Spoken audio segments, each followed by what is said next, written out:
The night was colder than usual, not because of the weather, but because of the silence that filled our home.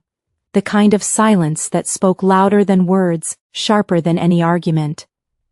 I stood by the window, the city lights flickering in the distance, each one reminding me of how far I had come, and how far I had fallen. The house, once filled with laughter and late-night talks, now felt like a stranger's mansion, too big for love, and too small for comfort. I could still hear his voice echoing in my mind, calm and detached, as if he were talking to an employee, not a wife. "You can sleep in the guest room tonight." That single line burned deeper than any fight ever could. For years, I stood by his side through every storm, every late meeting, every cold dinner. I thought love meant sacrifice. But that night, I began to wonder what love really was, and what I had been holding on to all this time. It started slowly, almost too quietly to notice. The kind of drift that doesn't happen overnight but seeps in through the cracks of routine and unspoken words. At first, everything seemed perfect. Their life was the kind that others envied. A sprawling mansion overlooking the city, dinners at high-end restaurants, designer clothes hanging untouched in walk-in closets. To the world, they were the picture of success, a couple who had it all. But behind closed doors, there was a chill that no amount of wealth could warm. In the beginning, she told herself it was just the stress of his business, that the long hours and late-night meetings were temporary. She tried to fill the silence with understanding, convincing herself that love required patience. She waited up for him, sitting on the couch in her silk robe with 2 cups of coffee growing cold on the table. When he finally came home, his mind was elsewhere. Phone in one hand, words short and mechanical. She'd ask about his day, and he'd respond without looking up. "Busy," he'd say before disappearing into his office. The first time it happened, she brushed it off. The 10th time, she stopped asking. Little by little, they began to live separate lives under the same roof.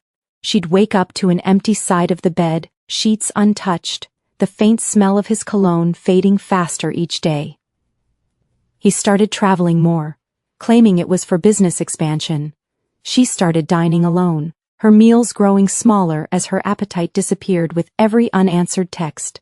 They stopped laughing at the little things. The jokes that once made them fall into each other's arms now felt like distant echoes of people they used to be. Even the small touches, a hand on her back, a kiss on the forehead, became rare, replaced by polite nods and half-hearted smiles. There were moments when she tried to bridge the gap. She planned small getaways, hoping a change of scenery might bring them closer again. He always had an excuse: meetings, deadlines, sudden emergencies. So she tried harder.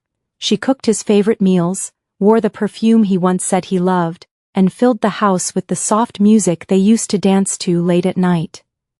But all she got in return was distracted glances and mumbled appreciation that felt more like obligation than affection. The harder she tried, the further he seemed to drift. Friends noticed it before she could admit it to herself. At dinner parties she would smile and nod, pretending everything was fine while watching other couples laugh and lean into each other. Her friends would ask how things were going, and she'd respond with practiced answers: "He's just busy, we're doing great, you know how work can be." Each lie left a bitter taste in her mouth, but it was easier than facing the truth, that she was married to a man who no longer saw her. She spent countless nights staring at the ceiling, wondering when it all changed. Was it when the company grew, and his time became more valuable than his promises? Or was it when she stopped demanding attention, too afraid of sounding needy? Maybe it wasn't a single moment at all, but 1,000 small ones that went unnoticed. The unspoken good nights, the phone always between them. The hugs that turned into quick pats on the shoulder. There were signs, of course. The way his eyes lit up when he talked about work but dimmed when he looked at her. The way he bought her expensive gifts instead of giving her time. The way he started calling her you instead of love. Each sign was a small fracture in the foundation of their marriage, and by the time she realized it, the damage was already too deep. She tried to talk to him once, pouring her heart out late one night while he scrolled through emails. She told him she missed him, missed Hatham. For a moment he looked up, his eyes tired but blank. "You're overthinking again," he said before turning back to his screen. That was the night she stopped trying to make him listen. That was the night she realized love couldn't survive one-sided effort. Days turned into weeks, and weeks into months. The mansion became quieter, filled with the hum of loneliness, and the ticking of clocks. She began to feel invisible, not unloved, but unseen. She went through her days mechanically, performing the role of the perfect wife, while her heart quietly faded into the background. She smiled in photographs, hosted events, stood beside him at business functions, all while feeling like an extra in her own life.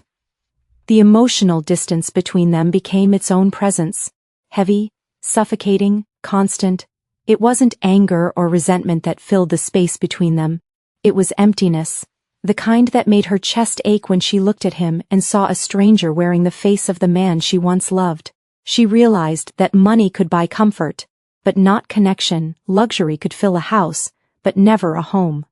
And as the silence grew thicker, she began to understand that sometimes the absence of love hurts more than its loss. It happened on an ordinary evening, the kind that starts without warning and ends up changing everything. The sun had long set, and the house was wrapped in a stillness that felt heavier than usual. She had prepared dinner, his favorite, just like she used to when they first married.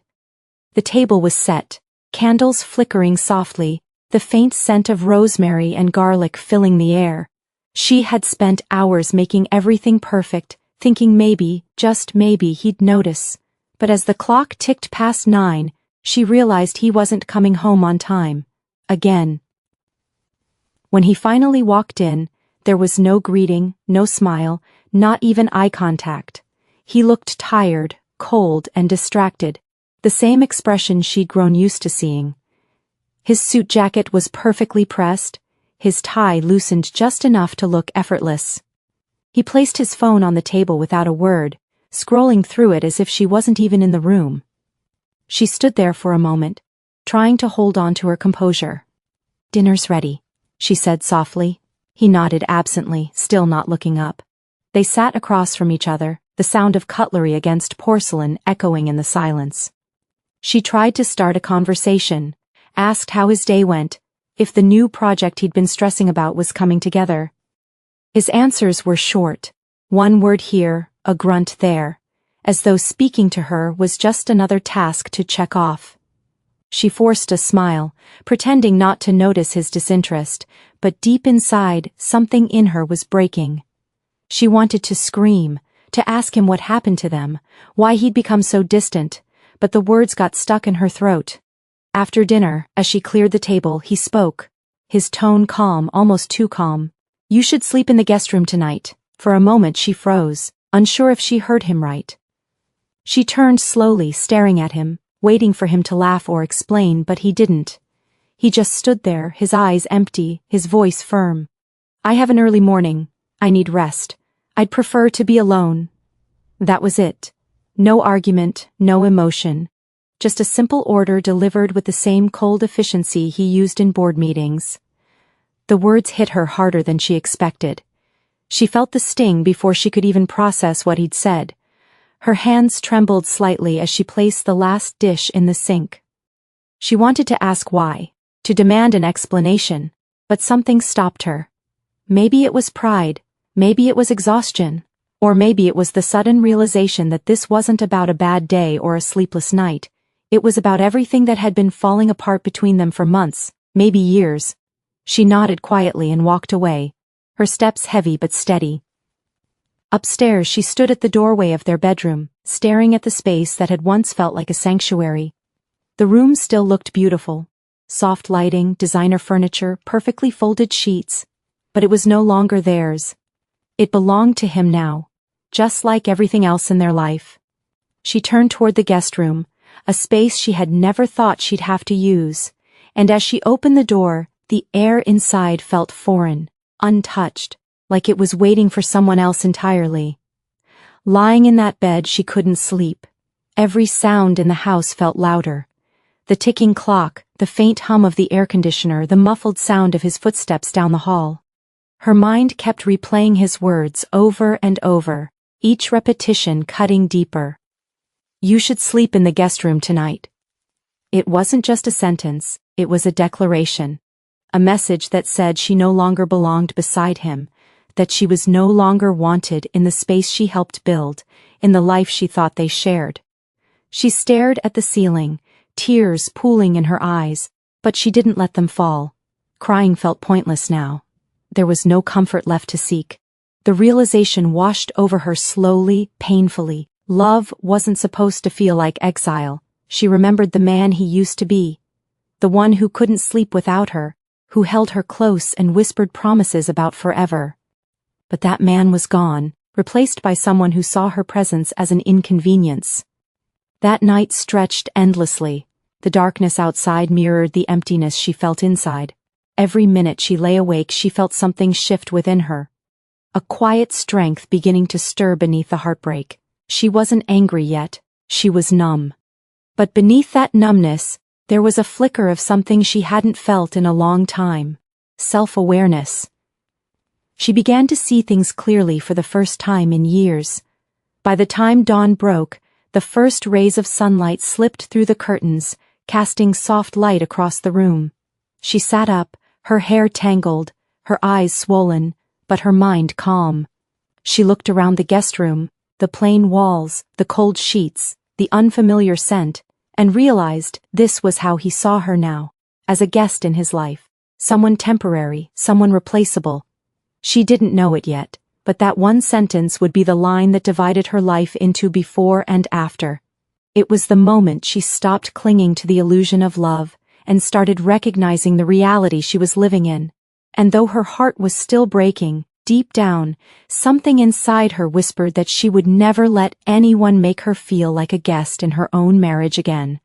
That night, in the guest room, felt endless, but it was also the beginning of something she didn't expect: clarity. Lying awake, staring at the ceiling, her mind replayed every memory, every promise, every quiet disappointment that had led to this moment.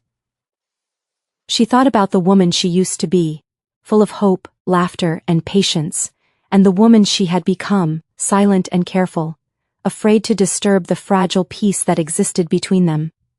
Somewhere along the way, she had convinced herself that love was about endurance, that if she just kept giving, eventually he would meet her halfway. But now, as she lay in that cold bed alone, she realized she had mistaken endurance for devotion and silence for strength. In the early years, she believed love could fix anything. She thought that if she stayed kind, loyal, and understanding, it would be enough. She was there for him through every late night, every business failure, every sleepless deadline. She cheered for him when he triumphed, and she comforted him when he fell. She thought they were a team, but as his world grew larger, hers began to shrink. The man she once shared everything with became distant, and the woman who once had dreams of her own became someone who waited, always waiting, for scraps of affection. She didn't see it happening at first. The loss of respect doesn't come in one blow, it comes slowly, disguised as compromise. It's the way he interrupted her mid-sentence during conversations, the way his decisions stopped including her, the way his praise turned into polite acknowledgement. She told herself it was normal, that relationships change, that men under pressure behave differently. But love without respect was like a flame without oxygen. It flickered for a while before fading completely. That morning, when she saw him at breakfast, the air between them felt colder than the night before. He sat at the table, sipping coffee and scrolling through his phone like nothing had happened. He didn't even look up when she walked in. The silence screamed louder than words ever could. For a brief moment, she wondered if he felt even an ounce of regret, if he realized how deeply his words had wounded her. But when he glanced up, his expression was indifferent, calm, detached, as though she were simply part of the furniture. Something shifted inside her then, something subtle but powerful. It wasn't rage or sadness, it was recognition. She suddenly saw the truth she had been denying for far too long. She had been holding on to a version of love that no longer existed. She had mistaken his absence for busyness, his coldness for stress, and his indifference for maturity. But in reality, he had stopped valuing her the moment he realized she would never stop trying. She had given him unconditional loyalty, and he had mistaken it for weakness. The realization hit her like a quiet storm. Love without respect isn't love at all. It's dependency dressed as devotion. She had been so afraid of losing him that she had lost herself in the process. Every compromise, every moment she stayed silent to keep the peace, had chipped away at her self-worth. And the cruel irony was that the more she gave, the less he respected her for it. Later that day she stood before the mirror, looking at her reflection as if seeing herself for the first time in years. The woman staring back at her looked tired but not defeated. There was pain in her eyes, yes, but there was also strength. The kind that comes from knowing the truth, no matter how painful it is. She ran her fingers along the edge of the vanity, remembering all the mornings she had waited for him to notice her new dress, her effort, her smile. He never did. But that morning she realized she no longer needed him to. She spent the day in silence, but it wasn't the silence of heartbreak, it was the silence of awakening. She began to understand that love cannot survive where respect has died. Affection means little when it's not rooted in regard. What she wanted wasn't just attention, it was acknowledgement. She wanted to be seen, heard, valued, not as a possession, not as a title, but as a person. And as that truth sank in, something inside her hardened. That evening, when he came home, she didn't greet him. She didn't ask about his day or pretend everything was fine. She simply observed him, the way he moved, the way he avoided her gaze, the way he seemed completely unaffected by the wall growing between them. For the first time, she didn't feel the urge to fix it. She didn't want to beg for his time or his affection. The woman who once would have done anything to earn his attention finally realized she didn't have to prove her worth to someone who had already decided to overlook it. As the hours passed, the weight on her chest began to lift. The pain was still there, but it was different now. It wasn't the ache of longing, but the sting of liberation. She knew she couldn't go back to the woman who believed love meant staying no matter what. That version of her had already disappeared. What remained was a woman who finally understood that love without respect is just loneliness in disguise, and that sometimes the bravest thing you can do is stop trying to be enough for someone who doesn't even try to see you. The morning after that realization, she woke up feeling strangely calm. It wasn't the fragile calm that comes from denial, but the deep, steady kind that follows acceptance. For the first time in years, she didn't reach for her phone to check if he'd messaged or called during the night. She didn't wait for the sound of his footsteps or the usual hurried goodbye as he rushed out for work. She simply sat in silence, her hands wrapped around a cup of coffee gone cold, thinking about everything she had lost, and everything she was finally ready to reclaim. There was a mirror in the guest room, tall and elegant, the kind that had once stood in their shared bedroom before being moved aside for newer furniture. She stood in front of it now, studying herself with an honesty she hadn't allowed in years. The woman staring back wasn't weak. She was worn down, yes, but not broken. Her eyes carried the weight of sleepless nights and unspoken pain. But beneath that, there was something fierce. A quiet fire she hadn't felt since before her marriage became a routine of disappointment. For years she had been living as a shadow of herself, dimming her light to keep his shining bright. But that morning she made a silent promise. No more shrinking, no more waiting for permission to exist. She began her day differently. Instead of planning her schedule around him, she took her time. She cooked breakfast for herself, not out of obligation but as an act of self-care. She played music in the kitchen, something she hadn't done in years because he found it distracting. The melody filled the empty spaces of the house, soft and freeing. For once, the silence wasn't painful, it was peaceful. Every small action felt like a quiet rebellion, a declaration that her life was her own again. When he came downstairs, dressed impeccably as always, he gave her a curious look. There was something different about her, something he couldn't quite name. Maybe it was the way she didn't rush to greet him, or the way she didn't ask if he needed breakfast. Maybe it was the calm in her eyes, unbothered and distant. Whatever it was, it unsettled him.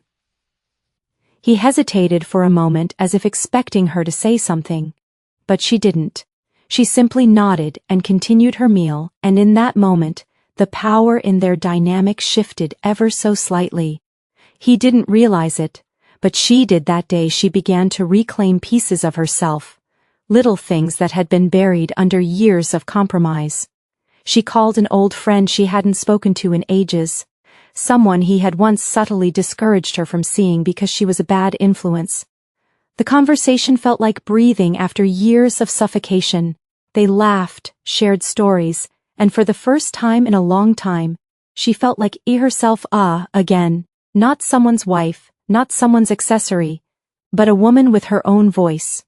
In the afternoon she went out alone, without asking or informing him. She walked through the city streets, stopping at a small cafe she used to love before her life became dictated by his schedule. She sat by the window, watching people pass by, wondering how she had ever allowed herself to fade so completely into the background of her own story. There was a bittersweet ache in her chest, but beneath it was a growing strength. She realized she didn't need to be rescued. She only needed to remember who she was before she forgot herself in loving him. As the day passed, memories came flooding back, of the dreams she once had, of the career she paused to support his ambitions, of the passions she let go of because there wasn't time. She began to understand that the love she had been fighting for wasn't love anymore, it was dependency disguised as devotion. The woman she used to be would never have accepted being treated like an afterthought. But the years had worn her down, teaching her to mistake endurance for loyalty. Not anymore. That evening, when he returned home, she didn't rush to open the door. She didn't prepare dinner or wait for him in the living room. Instead, she was in the study, surrounded by papers, her laptop open, her focus unwavering. She was looking through old documents, her qualifications, her certificates, her unfinished projects. He walked in, surprised to see her working. "What are you doing?" he asked, his tone carrying mild irritation, the kind that expected her to justify her actions. She looked up calmly, her voice steady. "Something for myself," she said simply, then returned to her screen. It was the first time she'd ever answered him like that, without apology, without explanation. That night, she didn't wait for him to come to bed. She didn't care whether he did or not. As she closed her laptop and turned off the light, she realized that self-worth doesn't return all at once. It comes back in small waves. In every boundary you draw, in every silence you no longer fill with excuses, in every moment you choose peace over validation. She wasn't angry anymore. She was free, even if she hadn't walked away yet. The woman who had once lived for his approval was gone. In her place stood someone who finally understood that love could never thrive in the absence of respect, and that reclaiming herself wasn't an act of revenge, it was survival. The decision didn't come with drama or impulse, it arrived quietly, like the final page of a long, exhausting chapter. For days she had carried a calm resolve within her, the kind that comes after you've cried enough, questioned enough, and finally stopped hoping for change. Every word he spoke now felt distant, hollow, predictable. There was no pain left, just a clarity that cut deeper than anger ever could. She had spent years trying to keep their marriage alive, but now she realized she had been the only one fighting. He had checked out long ago, and she had been clinging to the ghost of what used to be. That morning, while he left for work without saying goodbye, she sat at the kitchen table with her coffee, her hands steady, her heart strangely light. The guest room door was open behind her, sunlight spilling across the floor. It reminded her of how far she had come from that first night. The night she was told to sleep there like she was an inconvenience in her own home. Now she wasn't crying, she wasn't begging, she was thinking, and her thoughts were clear, sharp, purposeful. She opened her laptop and began to type. Each click of the keyboard echoed like closure.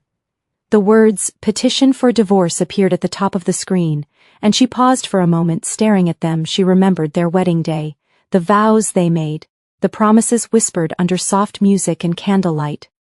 She remembered how she had once believed in forever, in loyalty, in building a life side by side. But those promises had long been broken, not by one mistake, but by years of neglect, indifference, and silent cruelty. Signing her name at the bottom of that document wasn't betrayal, it was the first honest thing she had done in a long time.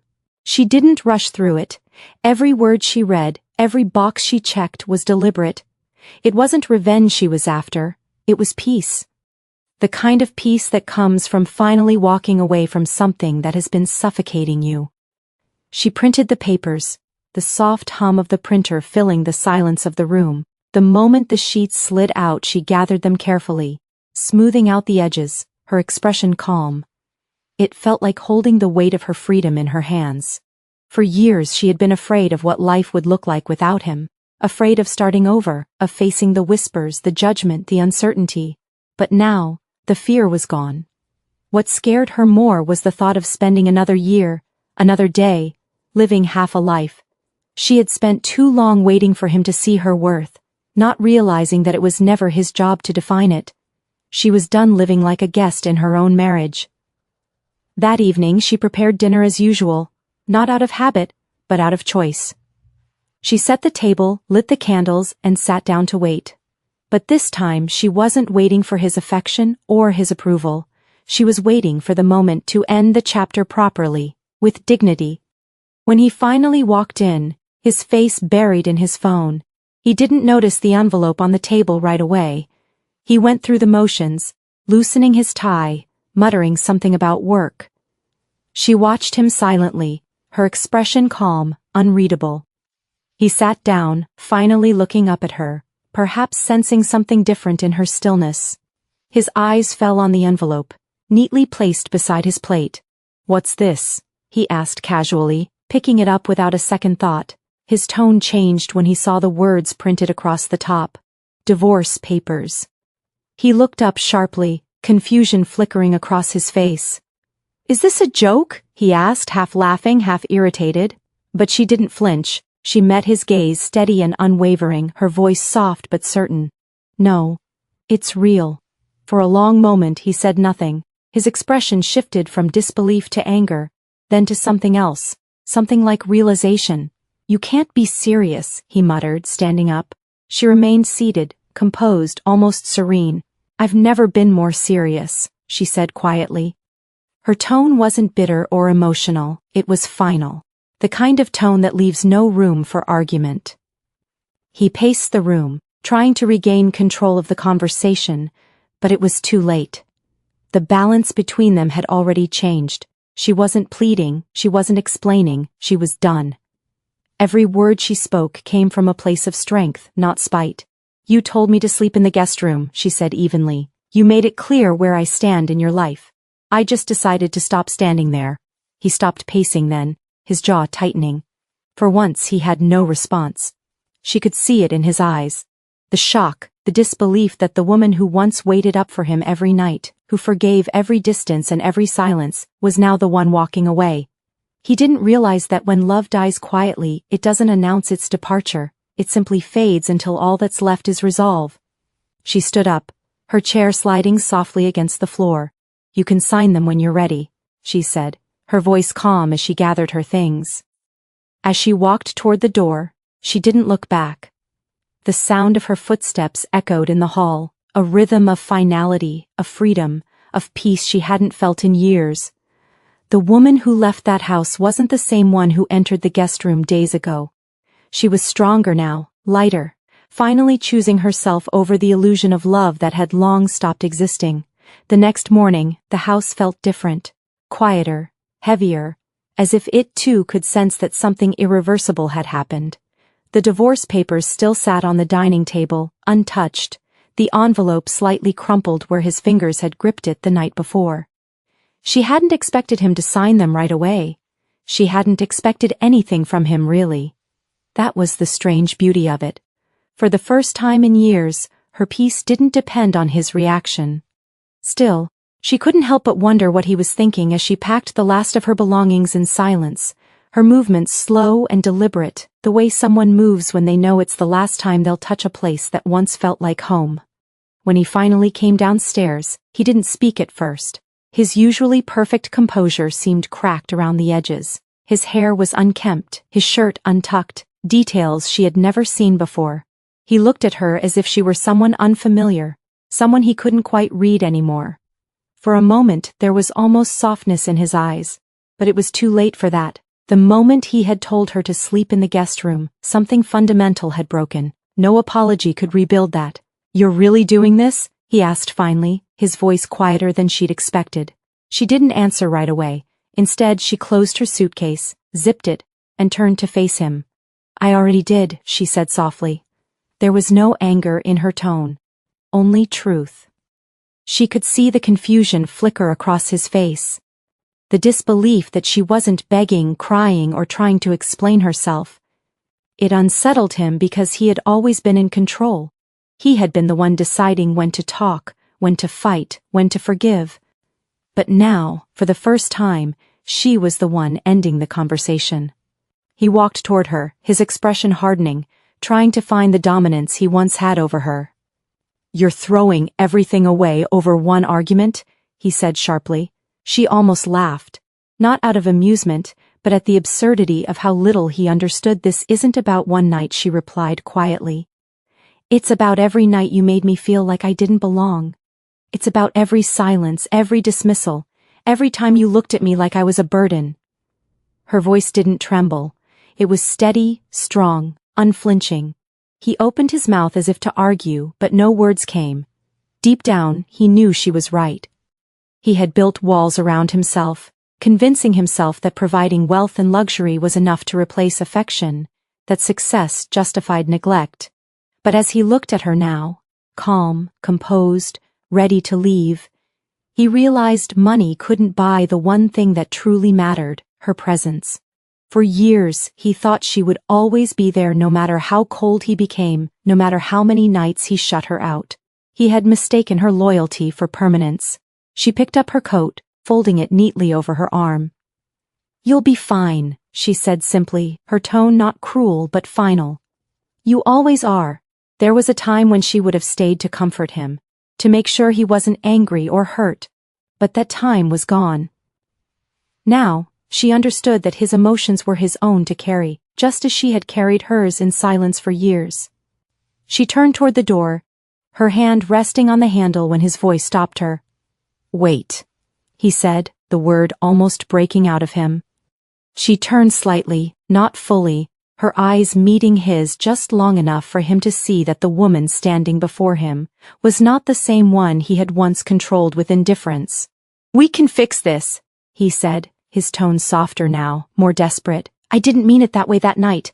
I was tired. Brie," she shook her head gently. "You did mean it," she said. "And even if you didn't, it doesn't matter anymore, because I finally do." That sentence hit him harder than any argument could.